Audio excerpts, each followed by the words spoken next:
Hi అండి. ఈరోజు ఈ వీడియోలో శారీ పెట్టికోట్ ఎలాగ ఈజీగా కట్ చేసుకోవాలో చూపిస్తాను. 2 మీటర్స్ క్లాత్ తీసుకొని ఇలాగ సగాన్ని ఫోల్డ్ చేసుకొని మళ్ళీ ఆపోజిట్ డైరెక్షన్‌లో ఇంకొక ఫోల్డింగ్ చేయండి. మన వైపుకి ఒక హాఫ్ ఇంచ్ వదిలేయండి పట్టి అతుక్కుంటానికి. పొడుగైతే 30 ఇంచులు వచ్చిందనుకోండి, 30 ఇంచులకు మార్కింగ్ వేసేసుకొని ఇంకొక 2 ఇంచులు ఫోల్డింగ్ కోసం మార్కింగ్ వేసుకోవాలి.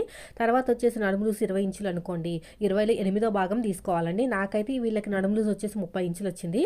కాబట్టి నేను 8వ భాగానికి ఒక హాఫ్ ఇంచ్ అనేది యాడ్ చేసుకున్నాను. అలా చేసుకుంటే కరెక్ట్‌గా వచ్చేస్తది. కింద మార్కింగ్ వేసుకున్నాం కదా, ఇదే మార్కింగ్ ఆపోజిట్ డైరెక్షన్ నుంచి వేసుకోవాలన్నమాట. ఎందుకంటే ఇలా క్రాస్గా రావాలి లైన్ అనేది. సో ఇలా క్రాస్గా లైన్ వేసేసుకుని ఇలా కట్ చేసేయండి. చూసారు కదా, నేను ఎలాగైతే కట్ చేసానో అలాగా. అంటే మనకి రెండేమో చిన్న పీసులు, ఒకటేమో పెద్ద పీస్ వస్తుంది ఫ్రంట్ పార్ట్లో. అదేవిధంగా బ్యాక్ పార్ట్లో కూడా ఒక పెద్ద పీసు, 2 చిన్న పీసులు వస్తాయి. ఇలా వస్తాయి అనమాట, చూడండి.